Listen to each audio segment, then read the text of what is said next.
What is the secret to unlocking your full potential? What makes your idols any different than you? How do you become the person you've always wanted to be in life? This is where you get all of your questions answered. My name is Justin Shank, and I sit down with some of the most epic individuals who are changing the world with their actions in business and in life. We discuss how they did it, why they pushed themselves, and more importantly, how they were able to focus on continuous growth to achieve their dreams. Welcome to the Growth Now movement. Hey guys, I just wanted to take a quick second and let you know that I am helping podcasters all around the world level up their podcast, grow their audience, and learn how to monetize their show quickly.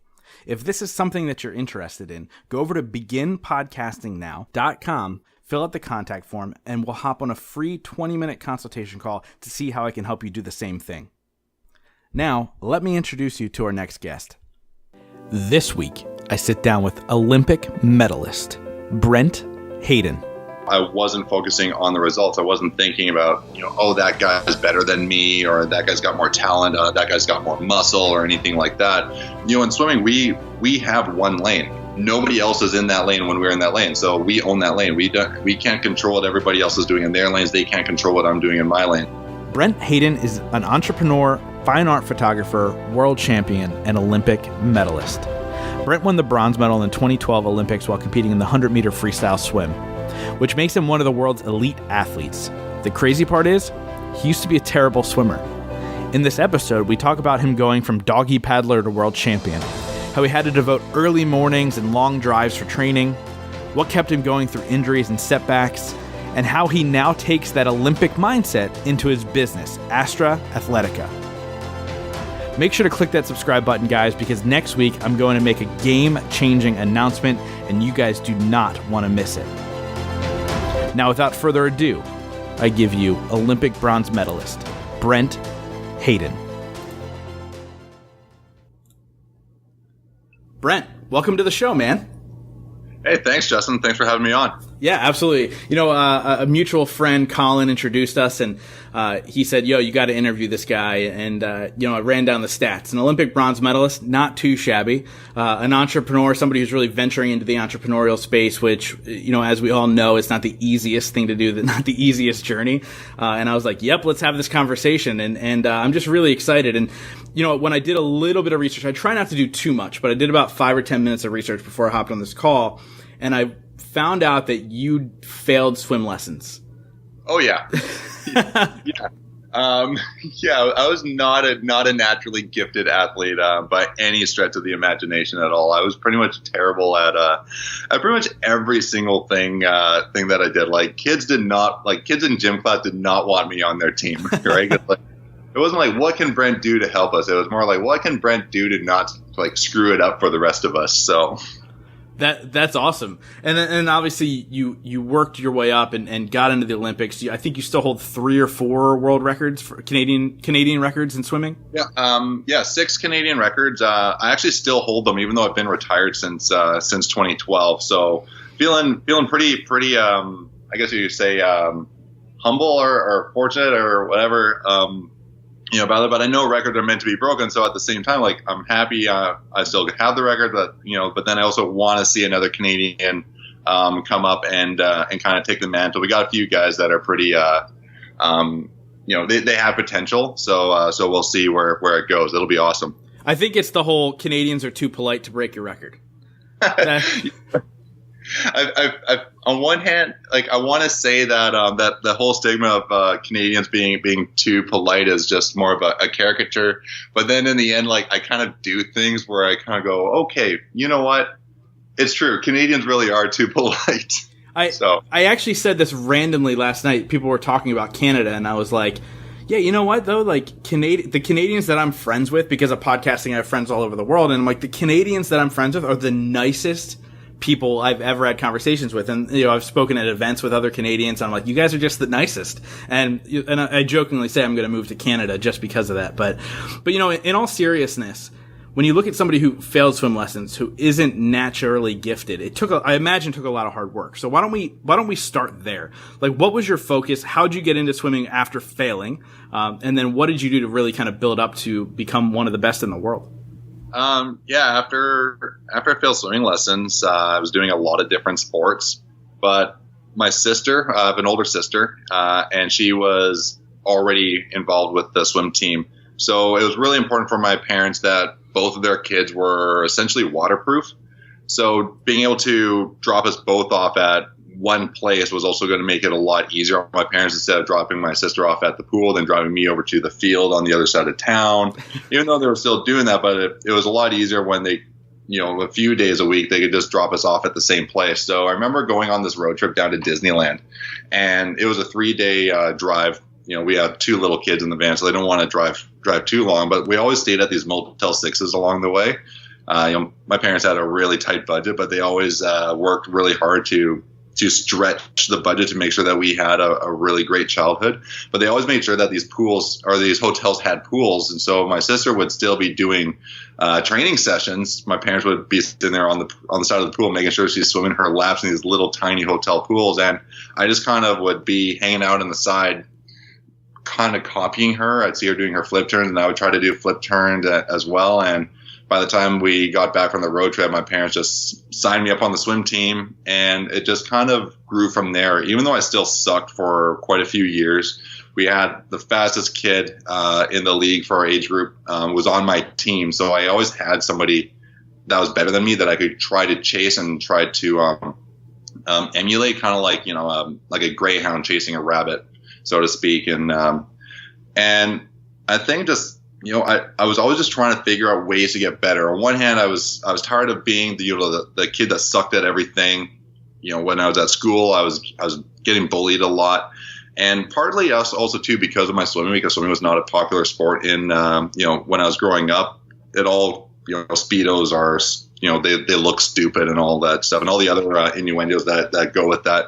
So I think even though I was getting bullied at it, I found something that I really loved, and I think it just kind of became a passion to want to become as amazing as I could at it, and in a way kind of stick it to those bullies, to be like, you're going to make fun of me for that thing. Well, I love it, so I'm going to show you how amazing I'm going to become at it. And I actually started doing karate. I actually got my black belt in Ishinryu karate, and when I started doing that, my swimming really started to improve really quickly. And I think it's because, there became more purpose when I went to the pool. Like, I go to the pool, I want to get better, but then I became a lot more focused when there's, you have to come in with that respect, not just for your coaches or your sensei, but you have to respect the reason why you're there every single day and try and make yourself as better than you were the day before. And that's just kind of how the ball kind of started rolling. I think it's... as I hear this story and how you got into it and how it was very much just like, I copied my sister, and then, it was like whatever, and I showed up to the pool, and then all of a sudden there's this mindset shift. And when you usually hear a story of an Olympian, they're like, I woke up at 3 a.m. since I was 3 years old, and I trained for it, and I did this, which that's the story that you normally hear about Olympians, right?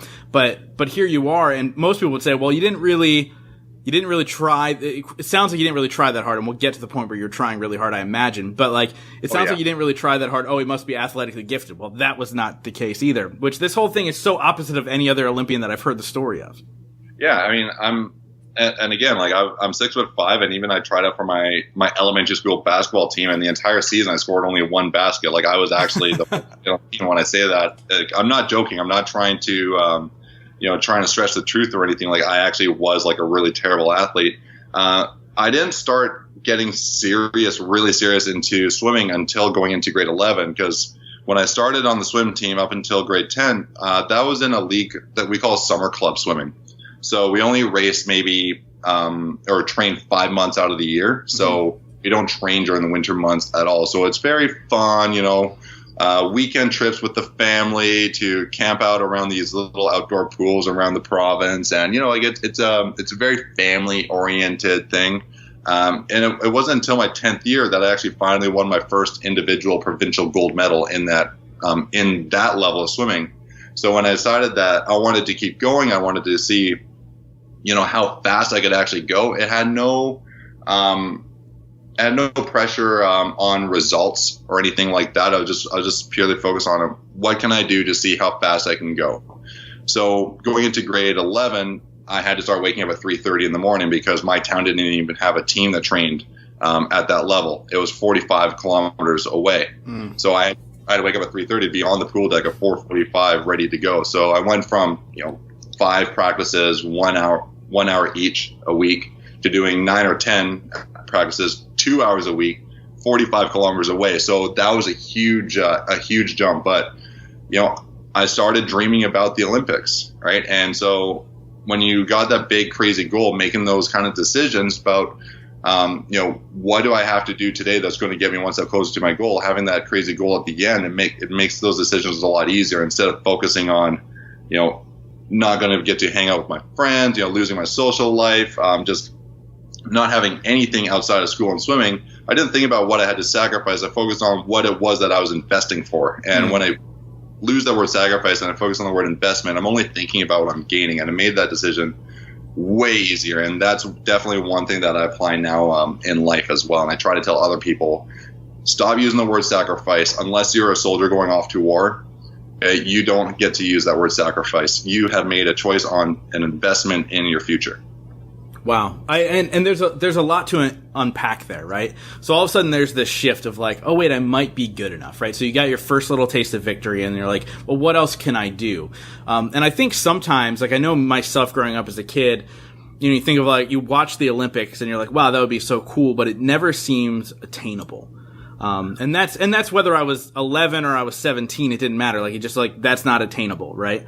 So what in your mind made you believe, because I think it all starts with the true belief of I can do that. What made you believe that that's something that's attainable for you? Was there a moment where you're like, oh shit, I could do this?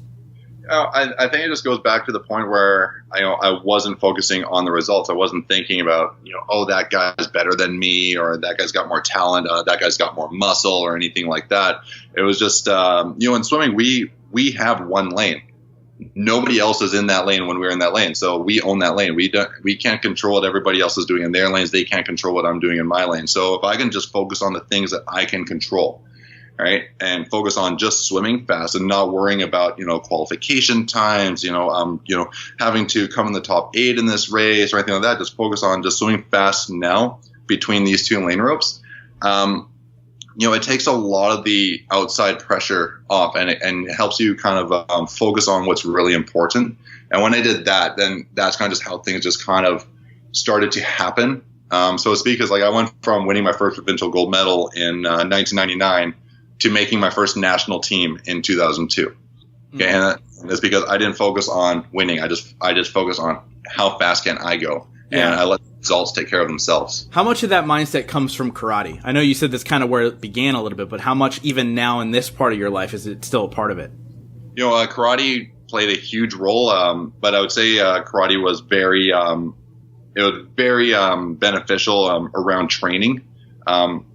Because there were days where you just don't feel like going to the pool. Like you're exhausted, you want to get more sleep, you want to just hit that snooze button and turn your phone off so your coach doesn't call you asking why you're not there. But my sensei always told me, you can't cheat karate, you can only cheat yourself.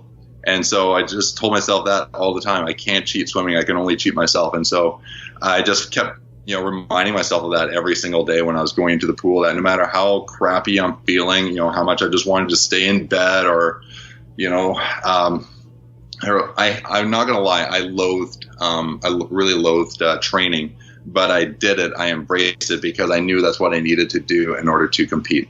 Yeah, there's this guy who has a podcast. It's a huge podcast. His name's Jocko Willink. The podcast itself is called The Jocko Podcast. Very creative name. And he talks about how, like, when your body says don't do it anyway. And it's like, our brain stops us before our body stops us, right? And so he goes, if you're about to go work out at the gym and your body's like, no, I don't, or your brain's like, no, I don't want to work out today, go anyway. And he goes, and then if you're still too tired and hurt and whatever, beat up the next day, then don't go that day. He goes, but I guarantee you when you push through that pain, that little bit of pain, you level yourself up. So one of the other things I wanted to unpack of what you said, and something that how I live my life is like, every single day just move one step closer, right? And you talked about that, and that is pushing through that pain of I don't want to go, because that in itself is taking one step closer to where you need to be. So let's talk about that a little bit, because it's not just going to the pool and swimming. It's not just karate to make sure your body's in tune. It's going to the gym. It's lifting weights. It's eating right. It's all these things. It's a 24-hour thing to become an Olympian, right? So what was that whole thing like? What was that discipline like? It was a full-time job. I'll be honest. People always ask me, well, did you have to have a job in order to support your swimming? And I'll be honest, like, I actually didn't even have time for a job. I know a lot of my teammates, they actually ended up having to get one because unfortunately they didn't have the financial support that they needed. And you could just see that they'd be coming back to practice like just totally dead tired, right? So I was lucky enough, financially speaking, with my sponsors, that I was able to dedicate myself and become that 24/7 athlete. And waking up in the morning and going to the pool, and then following that up with sometimes with physio before I even got to go home and have breakfast, and then resting, and then going back and lifting weights or stretching or getting my chiropractic adjustment, and then getting back in the pool for another 2 hours and stretching afterwards, and going home, eating dinner. Like it's really easy to get to lose yourself in all of that. I see so many athletes, they get so committed, not just physically, where they're physically going to the training and going home and back and forth, but they've also committed themselves 100% mentally as well. And that's where a lot of athletes also do lose themselves. It's really easy to get to let it eat yourself up, especially when you're not doing well at training and you've hit a roadblock and you're committed, and it just starts eating at you from the inside. So for me, even though I was still that 24/7 athlete, I still allowed a little bit of time every now and then, whenever I felt I could afford it, to have that side passion project. And that's where my photography really helps me balance out my life. Because if I was having a bad day at training, or say even a bad week or a bad month, I could just take my camera and go stroll along a beach somewhere and just almost like sort through my problems in a way, and come back to the pool like rejuvenated, reinvigorated, and kind of ready to go. Yeah, again. and that's the perfect transition to where I wanted to go next, because that's just a segment of your life, is the Olympics and swimming, right? And that doesn't define who you are. And that's something that really intrigued me when I did research about you. There's so much more too. Yes, guess what? When you're an Olympian, you build a brand around yourself and you're going to use it, right? That's just common sense. But that's not all that you are. There's a lot of depth there. There's a lot of things that you're working on the other side. And right on your website, there's the photography behind you. People won't see this, but behind you, is some of your photography, which is beautiful. So you have these passion projects. So let's talk about how the day you decided to try and make photography your business, because I think that's super interesting because entrepreneurial advice is always find what you're passionate about and try to make money doing it, and then you'll never work a day in your life. So yours is completely opposite. Let's talk about that for a second. So like I said, I was doing photography as a way to balance out my swimming. It was kind of like my meditation. So after I started swimming, when I retired, I had a couple art shows, which were really great, and people were really starting to appreciate my work. And it was awesome because I was no longer just looking at it on my screen, uploading it. At the time, it was Flickr. Wow, I remember Flickr. Yeah. Right. I mean, I've been doing photography before even digital cameras. I started doing it in high school. Took a couple courses, developing film, working in the darkroom, and all that. So I still approach my photography very much in the same way. I've actually gone back to film recently, but anyways, that's getting off topic. But after my art shows, I had to start making an income, by being not an athlete anymore. So I was thinking of, okay, well, what are some things I could do that I'm good at, that it could also make me some money? So I started doing photography as a business, and not even really diving headfirst into it. I was just kind of testing it out. So I started doing business headshots. I've got like studio lighting and all that stuff that I invested in. I started doing real estate photography as well. And even though I was good at it, I just started really hating coming home and uploading the pictures onto the computer and realizing like I got like 200 to 500, sometimes more photos to upload and scroll through and to find the good ones and then to make all the adjustments to them. It became very cumbersome, and I started to just hate photography. I didn't want to pick up my camera anymore, whereas before I'd pick it up and just even the feeling of it in my hand would make me feel feel happy, and I totally lost that. So I realized, like, I can't do this anymore.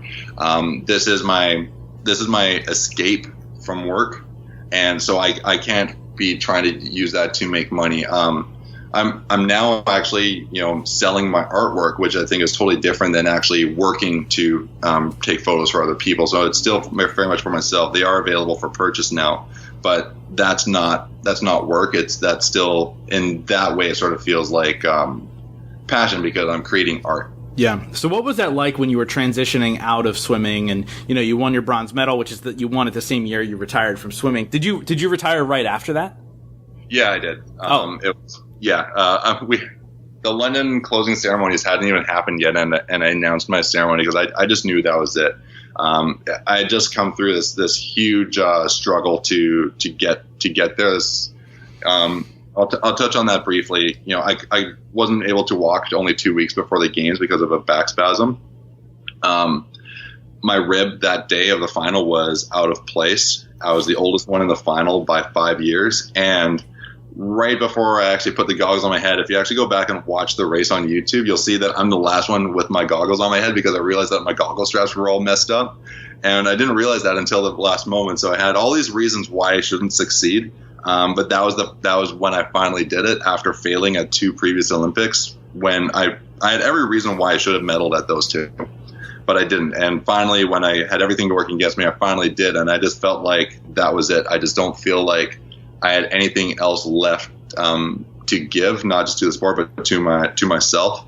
So, and I didn't want to keep going if I felt like my body was going to fall apart on me. Sure. Right. I didn't want to try to hold my body together in sport, so that's why I decided to walk away when I did. That's amazing, and I'm glad you shared that, because I think sometimes it's when things are going wrong around us, we can really kind of focus in and just do what we need to do, because all of a sudden we can't control everything else except for what we're doing. But that goes back to the one lane thing. That goes back to the karate. That goes that's the perfect example of every lesson that you just talked about earlier in the show.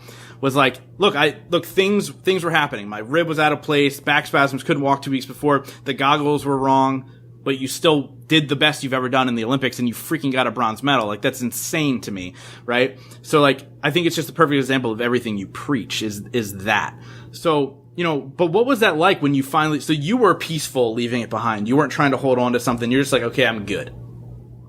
Yeah, I'll admit there were times where I felt like, maybe I retired too early. Maybe I should have gone for another Olympia. But I feel like those are very normal emotions that Olympic athletes go through, because when you retire, when you dedicate your entire life to being an athlete, suddenly you retire, and it's Zoolander looking in the puddle, going, "Who am I?"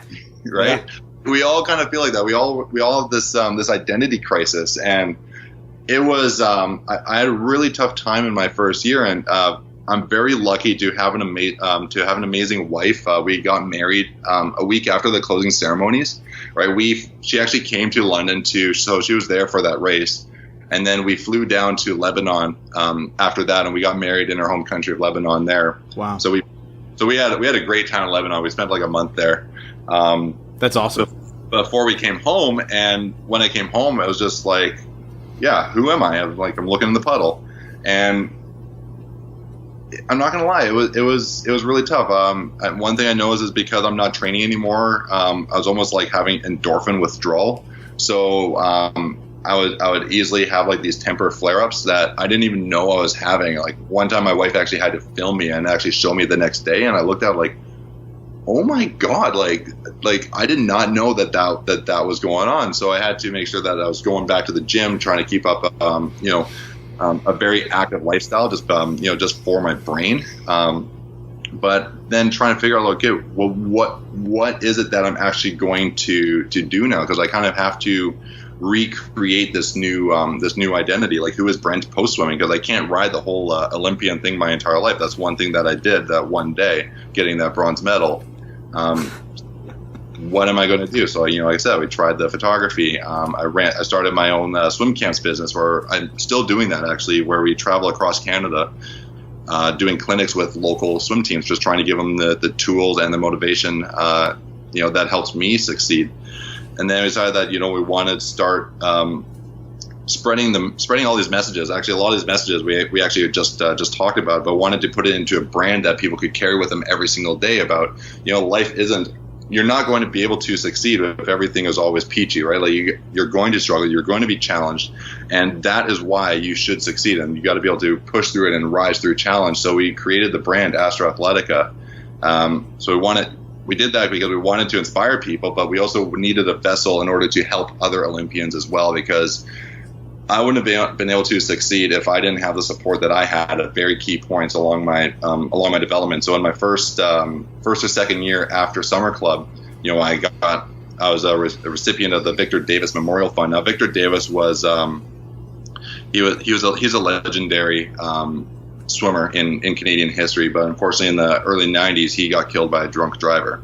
So his parents set up a memorial fund, and I think it was about $500, but for my parents, my dad, who was a full-time paramedic, my mom, who had a very small home-based business, I told you we stayed at Motel 6s. They didn't have a lot of money, and driving me 45 kilometers twice a day, both directions. So do the math, was that 180 kilometers of driving every single day? I think my dad said it was about $900 a week just in gas. Wow. I needed that $500 just to help them alleviate the load of trying to pay for my ticket to fly to Winnipeg to go to nationals.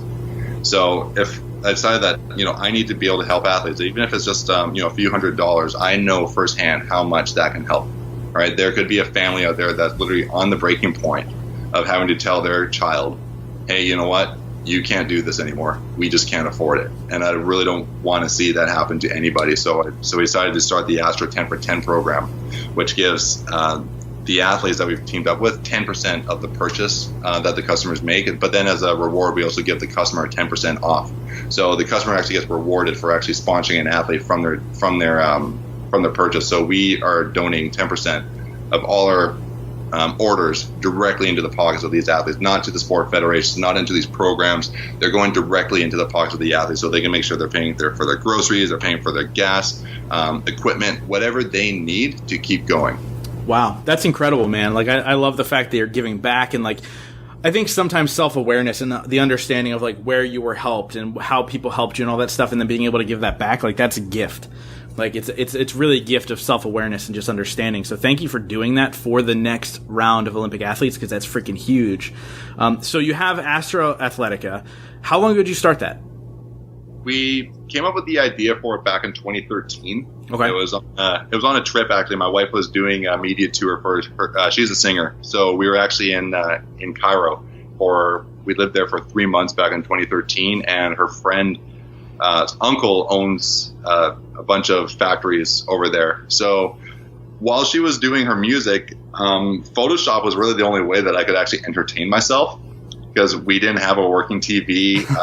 We barely had any internet. We had this huge apartment that we were renting, but like there was nothing to do in it. It was barely any furniture in this place. So I would just be on the computer on Photoshop, just in a way, it was just kind of expanding my mind a little bit and learning new Photoshop techniques. And I just started that I would create this brand that encompassed all the messages I always try to convey whenever I was up in front of an audience giving a motivational speech.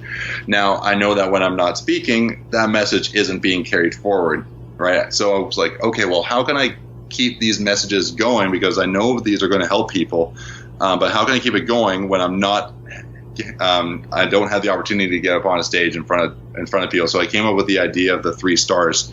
Now, you'll see that in our logo. So the 3 stars actually came from when I was doing karate.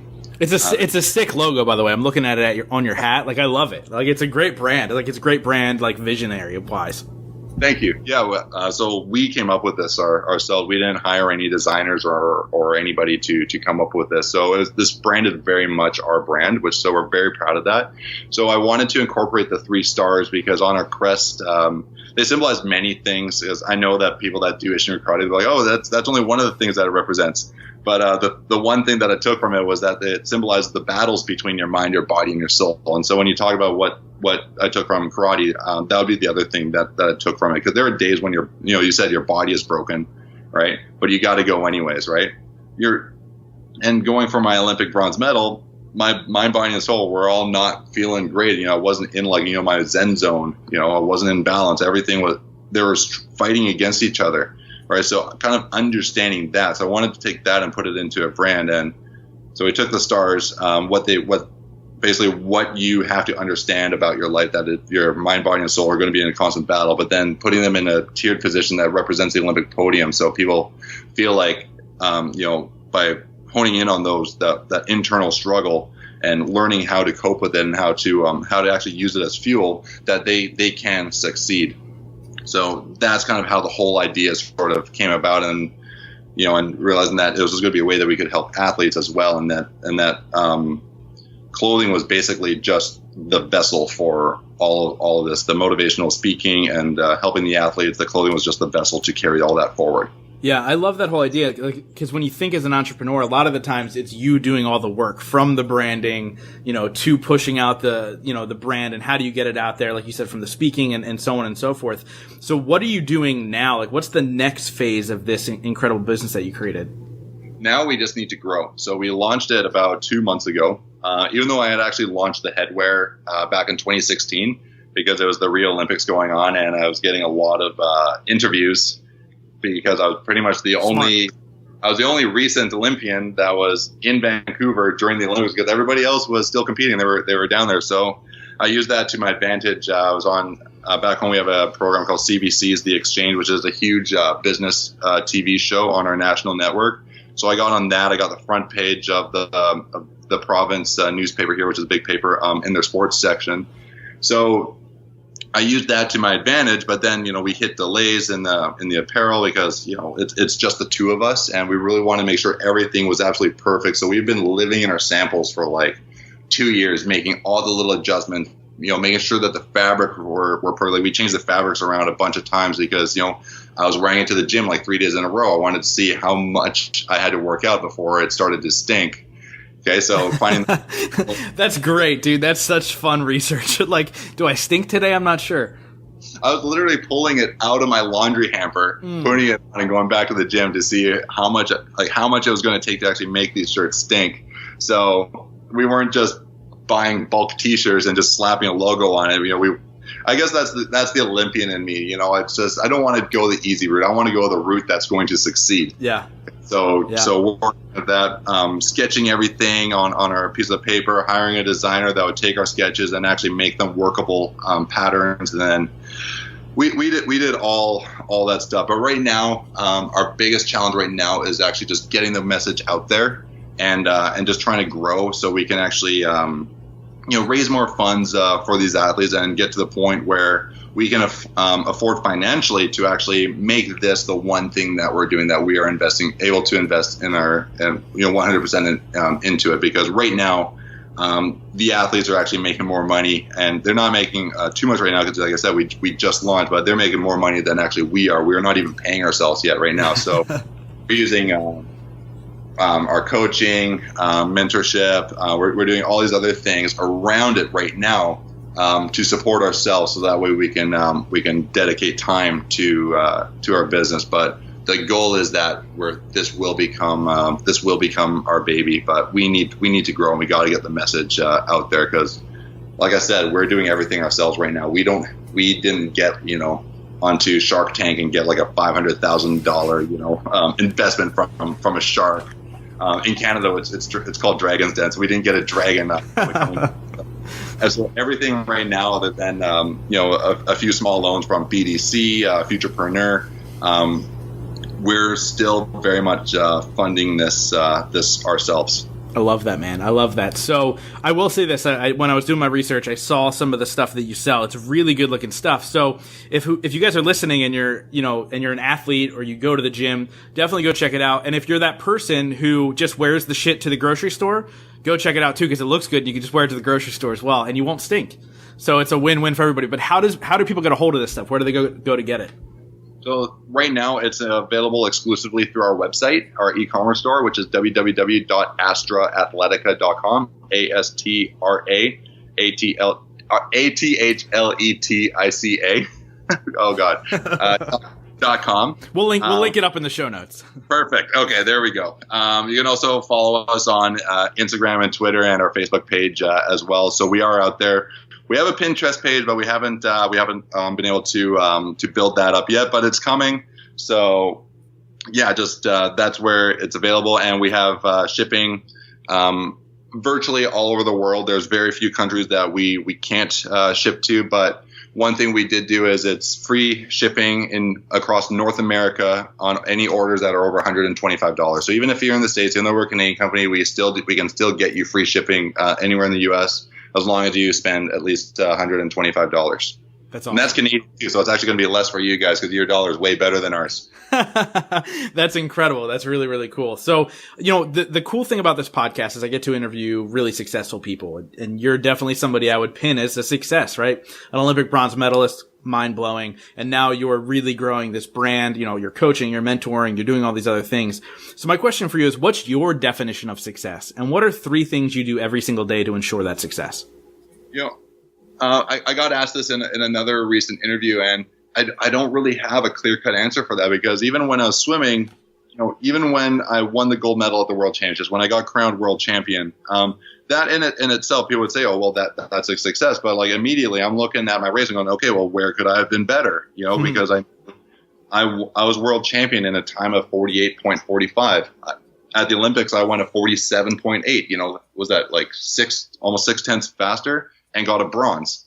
So even when you feel like you've succeeded, I'm still looking at ways that we can still grow and improve. So I don't necessarily have a benchmark that I'll say, yes, that is, I've now been successful. I have benchmarks that I want to hit along the way, but as soon as I hit a benchmark, I'm looking forward again at the next one and the next one and the next one and the next one, right? So I don't really have a singular spot where I say, okay, well, that is successful. But I can say, if we're able to get to the point where we are dedicating ourselves 100% into this business and we are making an income, and my wife and I can finally have a child, and these athletes are making money where, they can, get off their moms and dads, wallet and be able to fund themselves through this as well and get onto the Olympic podium, that's where we will start feeling like this is being successful.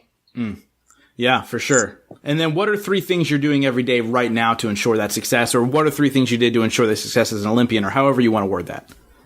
So every single day we got to get onto the social media, making sure that we're out there, we're getting in front of people, we're reaching new clients that we didn't reach, the day before, creating content, putting out orders. Like when I say we're doing everything, it literally is just the 2-man team, just me and my wife, doing this. So there are always these little things that we need to be taking care of, whether it's the back end of the website, like the SEO, so we have a whole list. So every single day might not necessarily be the same 3 things, but I guess you could say there's always at least 3 things that we need to be working on, because what we worked on yesterday, we might have to do something else today, and then I'd have to come back to that again the next day. So I can't really give you the perfect clear-cut answer on that one, but I hope that that kind of explains what we do on a daily basis. No, for sure. I love it, man. So I wrap up all these episodes with 5 rapid-fire questions. Some are fun, some are serious, but I ask you this. Answer within 1 word or at the most 1 sentence. Are you ready? Okay, let's do it. So the first one is, what's your favorite smell? Oh, mint. Yeah, it's a good smell. It's a great smell, actually. So you won the bronze medal with the freestyle. Other than the freestyle, what's your favorite stroke? I would say the butterfly, because that was the first stroke I was actually good at, but it just didn't continue. But I still enjoyed it. Nice. If you could have dinner with anybody, living or dead, who would it be? My grandparents. Nice. Yeah. Yeah. Sorry, they passed away when I was younger. I wish they were still around for me to ask them, the serious adult questions. For sure, man. Yeah. When you live hopefully a long life, you learn a lot, right? And so I'm sure they're super proud of you to win a bronze medal. That's pretty incredible. At the end of your life, if you can only be remembered for one sentence, what would it be? Paid it forward. Awesome. So obviously this podcast is called the Growth Now Movement. So I wrap up every single episode with this one question, and that is, in your life, what has been your biggest moment of growth? Winning that bronze medal when I had every reason why I shouldn't. Awesome. Brent, thank you so much, man, for taking the time out, sitting down, sharing your story with my audience. I wish you all the best with your brand. Again, great branding. And if I can help you in any other way, please let me know. Thank you so much. Thank you so much, Justin. That was awesome. And to all you guys listening out there, I hope my story has inspired you in some way to not limit yourself by whatever potentials that you think you might be lacking in. Everybody's got a champion in them. And when you feel those days, when you feel like you cannot get up and you can't continue, just know that you absolutely can. You absolutely got it in you. So just keep going forward. Awesome, man. Thanks. Thank you guys so much for being a part of the Growth Now movement. This is how you can really help me out. If you guys enjoyed this episode, please share it out on Facebook, Instagram, Twitter, all that fun stuff. And let's grow this movement to epic heights. And it's all going to be because of you guys. Thank you so much, and we'll see you next week.